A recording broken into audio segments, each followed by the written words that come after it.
Hello. The purpose of this video presentation is to give you a very simple guide to Forex investing. It's very much aimed at beginners. So what exactly is the Forex market? Well, first of all, it's the biggest financial market in the world with over $4 trillion traded daily. That's about 100 times the size of the US stock market. So it is absolutely massive. What it involves is basically buying one currency and selling another. So, for example, buying US dollars and selling Japanese yen. Currencies are always traded in pairs in this way. If you're a retail customer like you or I, and you want to set up an account, you would either do it via a Forex broker or direct with a dealer. The two are fairly synonymous, the main difference being that a dealer would actually take a position on the other side of your trade, whereas a broker would probably not hold a position himself. They would trade through another dealer. One of the major differences between the Forex market and other markets is that Forex is a 24-hour global market. You can trade at any time of the day or night, anywhere in the world, which is quite unlike the equity or the futures markets, for example. So why invest in the Forex market in the first place? Well, first of all, it's very cheap to trade. There are no commissions necessary. You don't have to pay commissions or fees to your broker or to your dealer. Some brokers do actually charge low commissions, but generally the way that the Forex brokers and the dealers make their money is on the bid and ask spread. So they will quote you a buy and a sell price, and they will make their money on the difference between the two. So you don't have to pay commissions or fees like you would in the futures market, for example. The startup requirements in terms of capital are very low. You can start trading with as little as maybe $250 or $300. Again, that's unlike many other markets.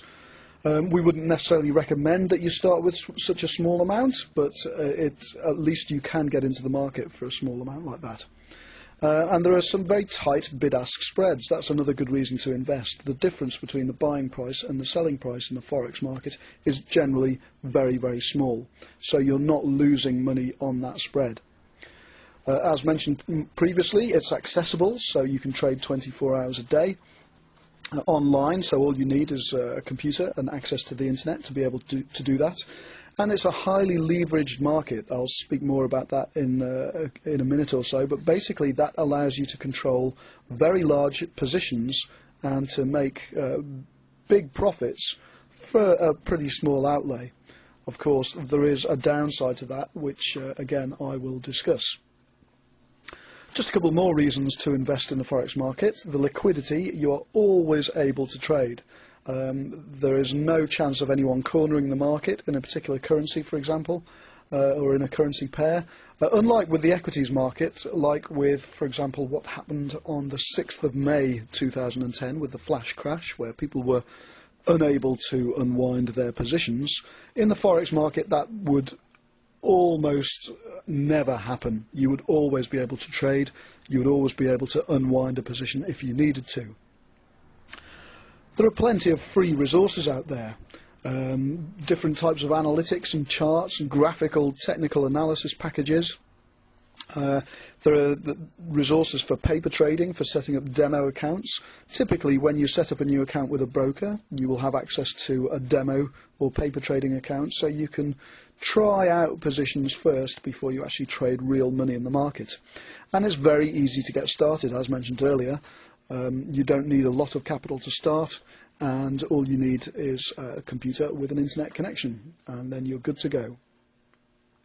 So here's an example of a simple Forex trade. Say, for example, I wanted to buy 10,000 British pounds against the US dollar at an exchange rate of 1.5250. As I mentioned earlier, Forex trades are always done in currency pairs. So this is the pair of British pounds versus the US dollar. What I would do, I would buy 10,000 British pounds, and I would be short then 15,250 US dollars. And the reason I would do that trade is that I'm hoping that the exchange rate between the British pound and the US dollar is going to go up. So a week later, I might sell those 10,000 British pounds at an exchange rate of 156.50. If my trade works out and the exchange rate does move up, that means my British pounds are now worth $15,650, so I've made a profit of $400, which is a good trade. So that's just a simple example. One word about leverage though. I mentioned earlier that a leverage allows you to trade large amounts with a small deposit. So to control, for example, $100,000, I would only need to pay a deposit of $1,000 if my broker was offering 100-to-1 leverage, which is fairly common. Some brokers offer 200-to-1 leverage on positions. But that enables me to make some fairly substantial profits from small investments. But there are advantages and disadvantages to this. The disadvantage being that if a position moves against me, my broker would make a margin call. Now what that means is he would call me for more money to cover for further losses. If I'm unable to meet that margin call, or if I'm unable to meet continued margin calls, then the broker would close my position. And then there's the possibility of me losing all of the initial deposit that I put down. So those are the advantages and the disadvantages to leverage. You can make a lot of money, but you can lose your entire deposit.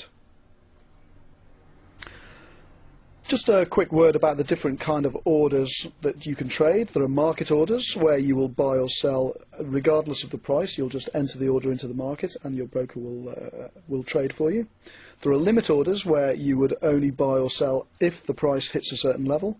There are stop loss orders which basically prevent you from losing too much money, because if the price moves against you a certain amount, then the stop loss would be triggered and you would trade out of your position. And there are things like good for the day orders or good till cancelled orders. That means that if you enter an order, it is only good for the day or good until you cancel it. So it will continue to be entered into the market every day until it's traded. Finally, how to actually get started? Well, first you choose a forex broker. There are plenty of them to choose from. You deposit some money in an account. You need to be sure that you have a computer that's connected to the internet, and then you can start trading. Now, it's a good idea to do a little bit of paper trading first to make sure that you've got an idea of what you're doing and how the market works. But it's very, very simple to get started in the forex market. So all that remains is for me to say to you, good luck, and I hope your trades work out well for you. Thanks for watching.